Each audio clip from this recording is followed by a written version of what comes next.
Le reflux gastro-œsophagien. Tout d'abord, le plan, nous allons voir le rappel anatomique et physiologique de l'œsophage, les mécanismes du reflux ainsi que ses facteurs favorisants, la clinique, les explorations, les complications et la prise en charge thérapeutique.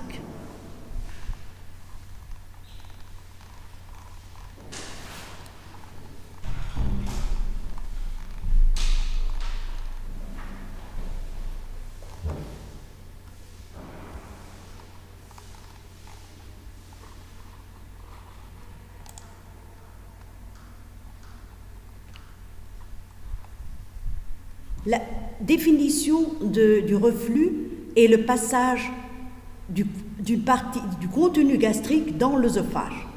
Nous allons nous intéresser essentiellement au reflux pathologique, c'est-à-dire celui qui entraîne des symptômes et des lésions. Nous ne prendrons pas en considération le reflux physiologique qui est asymptomatique sans œsophagite. C'est une affection qui est très fréquente, mais ce qui est important, il n'y a aucun parallélisme entre les symptômes et les lésions. On peut avoir des symptômes très importants sans lésion anatomique. C'est une affection bénigne, mais vu la complication, surtout les conséquences du reflux acide sur une muqueuse œsophagienne mal préparée, qui entraîne l'endobrachyœsophage, qui est une lésion précancéreuse. Vu cette complication qui est importante, elle nécessitera donc une prise en charge thérapeutique qui peut être émaillée à tout moment d'un traitement chirurgical ou endoscopique.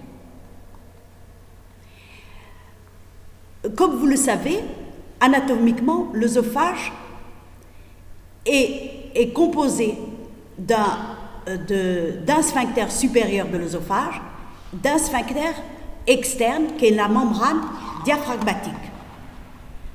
Au repos, celui-ci est fermé par ces deux sphincters.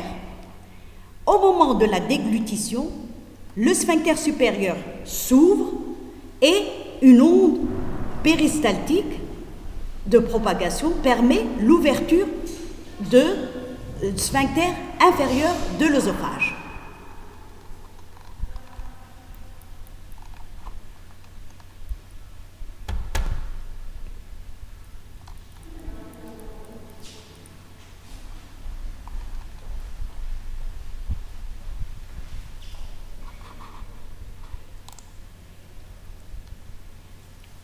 Quels sont les mécanismes du reflux gastro-œsophagien et les facteurs favorisants?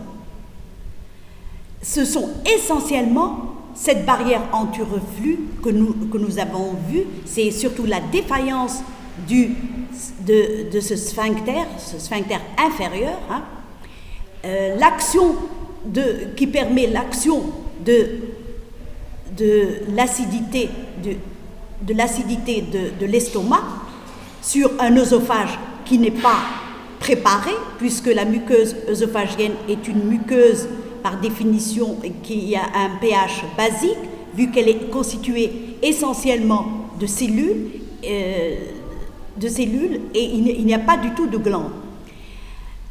La défense de l'œsophage, qui devient complètement hypotonique, sa vidange et également la défaillance de la vidange gastrique qui est diminuée.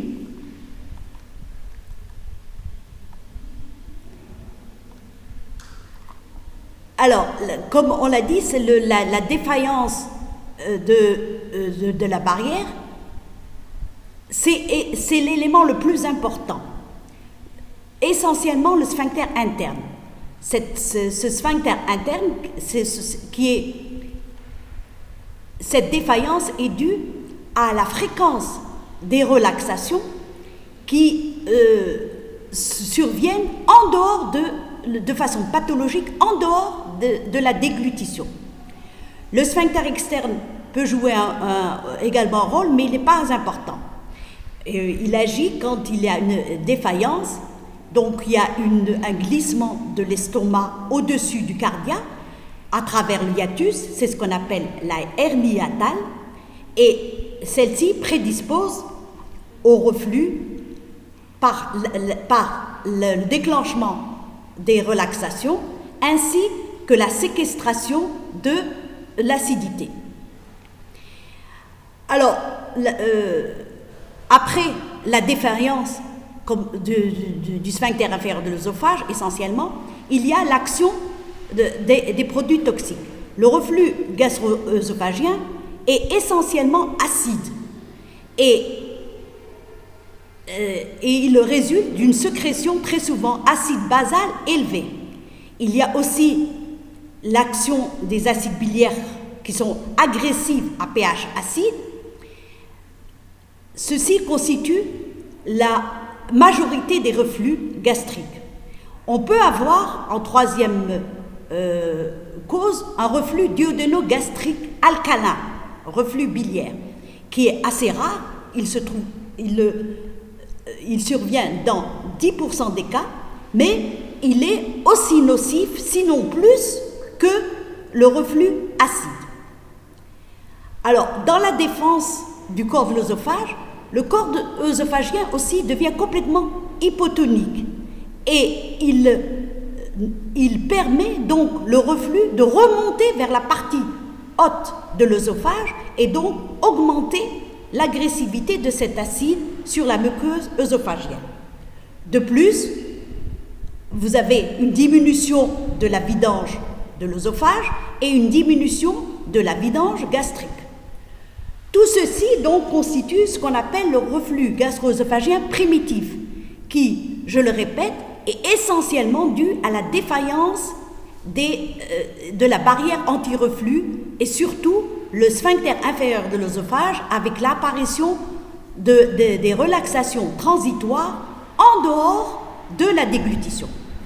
Il existe aussi des étiologies non sphinctériennes qui sont provoquées, et ça, on peut le comprendre, de façon anatomique, après chirurgie, chaque fois que l'on intervient au niveau du fundus, et particulièrement dans les gastrectomies polaires supérieures, ou bien lorsque c'est secondaire à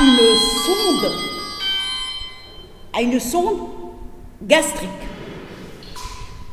Vous avez aussi des reflux gastro-œsophagiens au cours de la grossesse qui sont secondaires non seulement à l'augmentation du volume de l'abdomen dû à la grossesse, mais aussi, plutôt et surtout, à la sécrétion de la progestérone au 3e trimestre de la grossesse.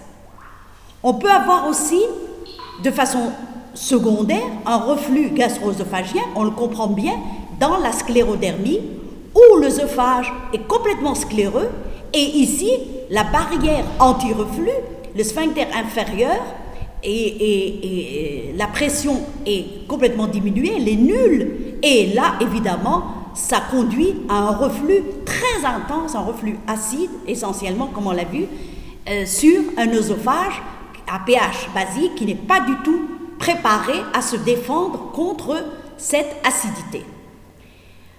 En plus, nous avons aussi des facteurs qui favorisent ces relaxations transitoires en dehors de la déglutition, comme l'alcool, les graisses, le chocolat, le thé, l'obésité, le tabac.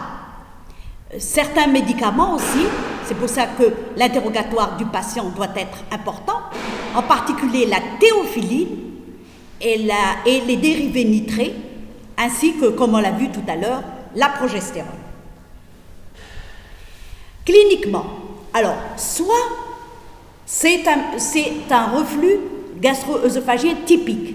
Il faut écouter le malade qui se plaint d'acidité, d'une brûlure, d'un pyrosis rétrosternal accentué par la position penchée en avant ou en décubitus et qui peut s'associer à des régurgitations.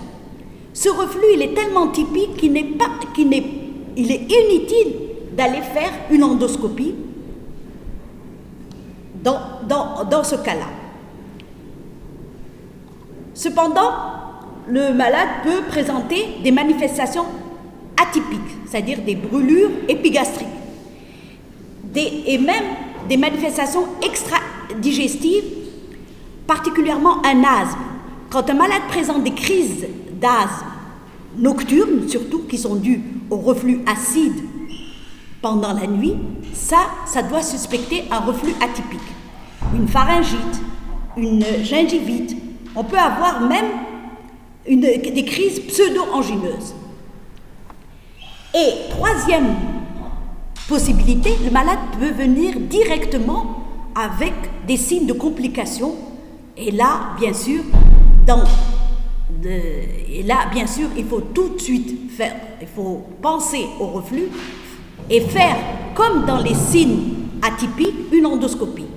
Quels sont ces signes d'alarme et de complications?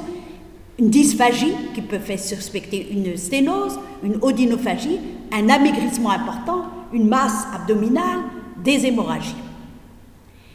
Quelles sont les explorations?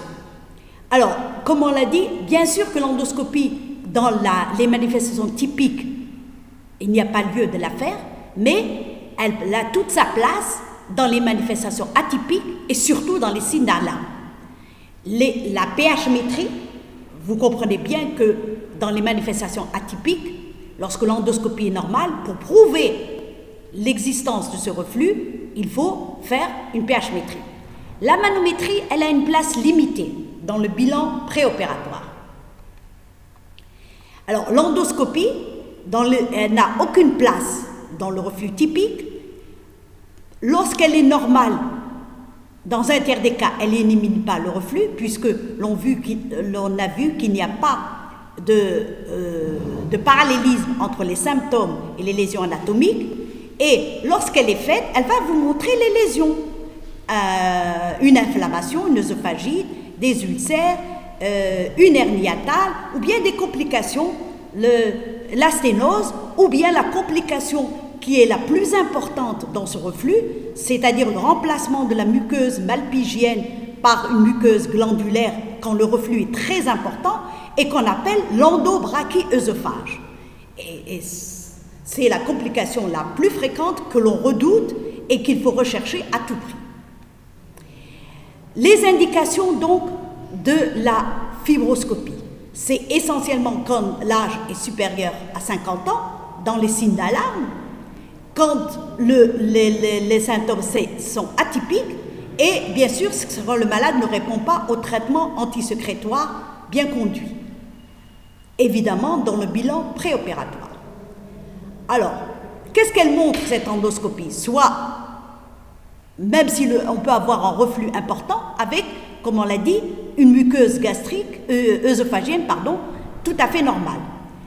Dans le stade 1, on peut avoir des ulcérations non confluentes et non circonférentielles. Le stade 2, des ulcérations confluentes mais non circonférentielles. Le stade 3, des ulcérations qui sont confluentes et circonférentielles. On peut avoir aussi une sténose, un ulcère, une sténose et surtout, dans les deux dernières images, l'aspect d'endobrachyœsophage. Et l'on voit en endoscopie la muqueuse œsophagienne qui est rose endoscopiquement est remplacée par une muqueuse glandulaire qui est rouge. Et là, il faut suspecter un endobrachyœsophage qui est la complication la plus fréquente et qui résulte d'un reflux gastro-œsophagien très sévère. La pH-métrie, comme on l'a dit, c'est surtout dans les manifestations, c'est pour prouver l'existence du reflux dans les manifestations atypiques. Elle est facile à réaliser. On met une électrode cette sonde passe soit par le nez ou bien par la bouche et cette électrode est placée à 5 cm au-dessus du sphincter inférieur de l'œsophage et elle permet d'enregistrer un pH. L'acidité de l'œsophage et donc de prouver le reflux gastro-œsophagien. La pH-métrie, comme on l'a dit, c'est toujours les formes atypiques, la résistance au traitement médical pour augmenter les doses et quand il n'y a pas de lésion et que vous avez un RGO qui est sévère, il faut pour prouver l'existence de l'acidité, et elle a donc la pH-métrie a toutes ces indications. La manométrie, elle est réservée surtout en pré-opératoire. La mesure de la pression de l'œsophage est faite à l'aide d'une sonde qui objective donc une diminution de la pression. Elle montre donc l'hypotonie. Son indication est assez limitée par rapport à la pH-métrie et surtout par rapport à l'endoscopie. Les autres explorations, alors le transit œsogastro-duodénal, quand est-ce qu'on le fait? On le fait quand l'endoscopie est impossible, c'est-à-dire quand il y a une sténose. Voilà. On peut faire aussi mesurer la sécrétion gastrique basale pour montrer qu'elle est élevée et qu'elle explique donc l'agressivité de la sécrétion acide sur l'œsophage. Les tests thérapeutiques, c'est-à-dire on injecte de l'acide et ça peut produire des douleurs thoraciques, des douleurs atypiques, et donc on pourra, grâce aux tests thérapeutiques, prouver que ces douleurs atypiques sont le résultat du reflux. Il faut savoir que ces tests thérapeutiques sont de moins en moins utilisés. Le diagnostic. Alors le diagnostic, il est facile chez le sujet jeune, comme je vous l'ai dit, avant 50 ans. Quand il est typique, le malade vient, il vous parle de pyrosis, il vous donne le diagnostic, ça suffit. C'est pas la peine de faire une endoscopie et encore une pH-métrie. Par contre, s'il y a des signes d'alarme, même s'il est jeune, ou bien si vous donnez un traitement symptomatique qui ne répond pas, là, oui, la fibroscopie a toute sa place. Évidemment, quand il est jeune et il vient pour des manifestations atypiques, comme on l'a vu, des crises pseudo-asthmatiformes ou pseudo-angineuses, là, bien sûr, la fibroscopie a toute sa place. Et si elle est normale, il faut absolument prouver qu'il y a de l'acidité, donc il faut faire une pH-métrie ou un test thérapeutique.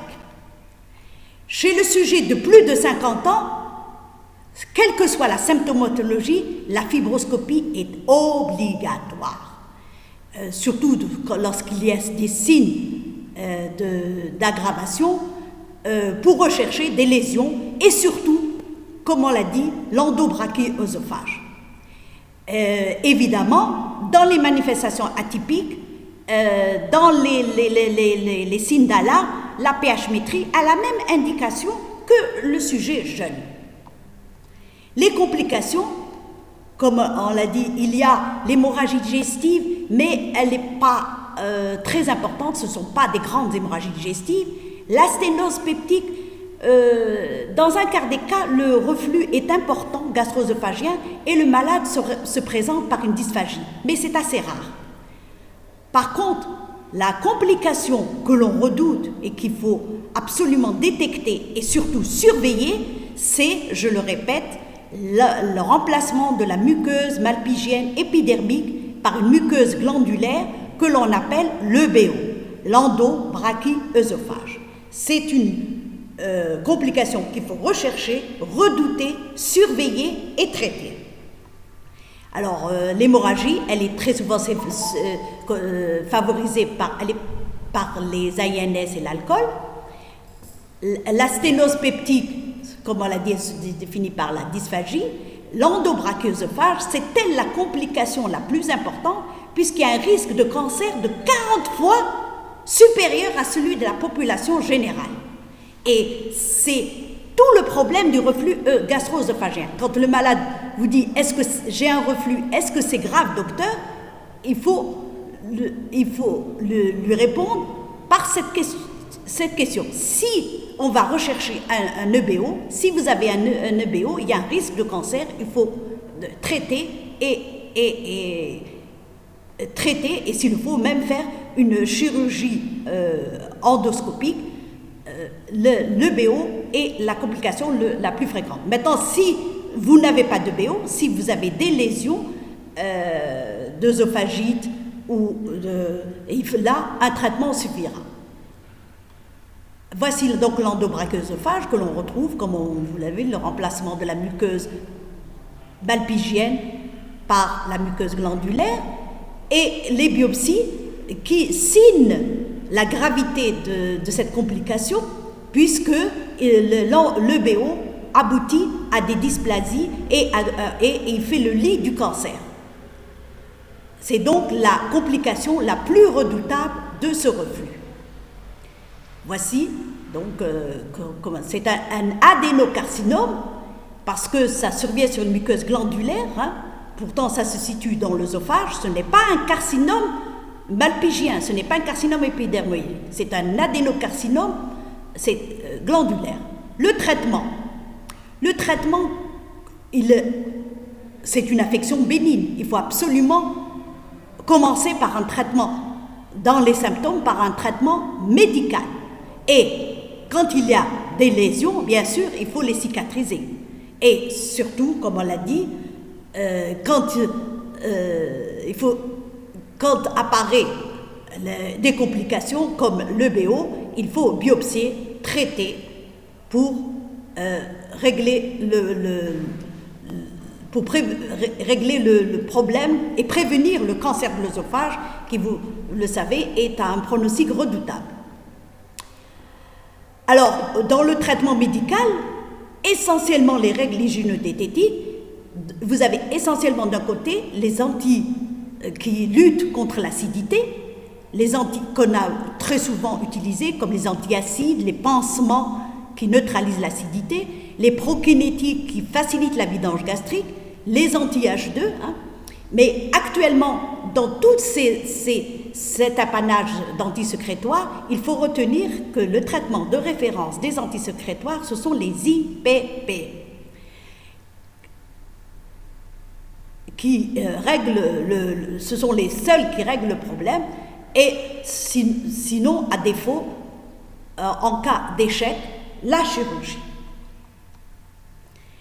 Les mesures hygiéno-diététiques, la surélévation du tête de lit, il faut diminuer les repas copieux le soir, il faut absolument ne pas s'allonger immédiatement après après un repas, diminuer le poids s'il y a une surcharge pondérale, supprimer l'alcool, le tabac, le thé, les graisses, l'huile, et attention en Algérie, l'huile d'olive, hein, évidemment, il faut toujours interroger le malade s'il n'y a pas des dérivés nitrés, s'il n'y a pas la prise de théophiline qui peut expliquer ce reflux. Et comme on l'a vu tout à l'heure aussi, chez les femmes enceintes, au 3e trimestre, que la progestérone étant élevée, ça diminue la barrière anti-reflux, ça facilite les relaxations transitoires en dehors de la déglutition, donc ça explique que le reflux soit important. Alors, comme on l'a dit, les prokinétiques ont été longtemps utilisés, ils sont de plus en plus abandonnés. Pourquoi? C'est vrai qu'ils facilitent la vidange de l'œsophage, mais ils ont des effets secondaires comme la somnolence. Les antiacides aussi, on peut les utiliser avec les pansements de l'œsophage comme les alginates, mais ils ont une durée brève et les symptômes sont soulagés de façon rapide, mais à long terme, non. Les antisécrétoires, les anti-H2, on ne les utilise plus. Le traitement de référence, c'est essentiellement des antisécrétoires, comme on l'a dit, c'est les IPP. Les anti-H2 sont utilisés quand il y a une contre-indication des IPP chez le sujet âgé. Pourquoi? Parce qu'ils n'améliorent les symptômes que dans la moitié des cas et ils ne cicatrisent les lésions que dans un tiers des cas.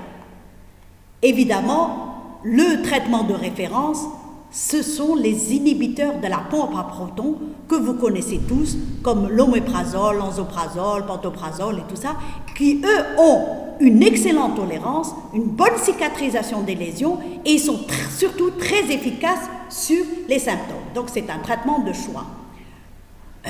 En cas d'échec, évidemment, le traitement chirurgical aura sa place. Eh bien, il consiste à abaisser le sphincter inférieur de l'œsophage, le cardia, au-dessous du diaphragme et de prendre le fundus, de faire une plicature soit complète et suturée sur la face antérieure de l'estomac, c'est ce qu'on appelle le Nissen, ou bien faire une plicature incomplète et c'est ce qu'on appelle l'intervention de Toupet.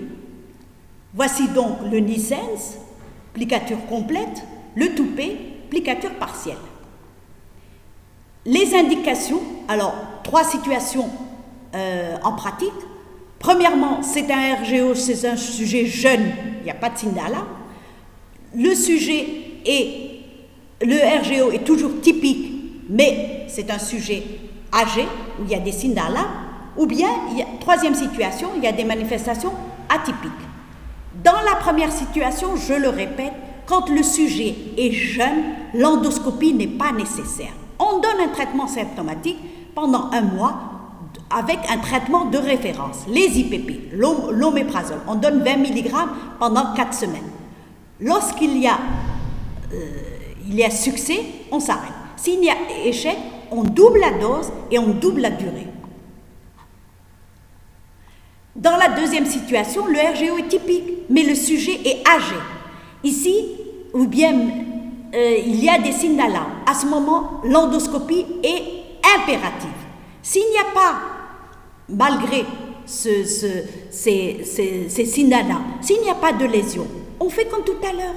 IPP 20 mg pendant 1 mois. S'il y a un succès, on s'arrête. S'il y a un échec, on double la dose. Maintenant, si, deuxième cas, on fait l'endoscopie, il y a des lésions ou bien il y a une complication, on double la dose et on double la durée de l'IPP. Et on fait un contrôle endoscopique. S'il y a un succès, pas de problème. S'il y a un échec, on double la dose et on double la durée. Troisième situation, manifestation atypique, que le sujet soit jeune ou âgé. L'endoscopie est impérative. S'il y a des lésions, on fait comme tout à l'heure, les IPP double dose avec une durée de 8 semaines. S'il n'y a pas de lésion, donc il faut prouver que ces manifestations sont dues à de l'acide. Donc voici la place, la pH-métrie est impérative, plus que l'utilisation des tests thérapeutiques.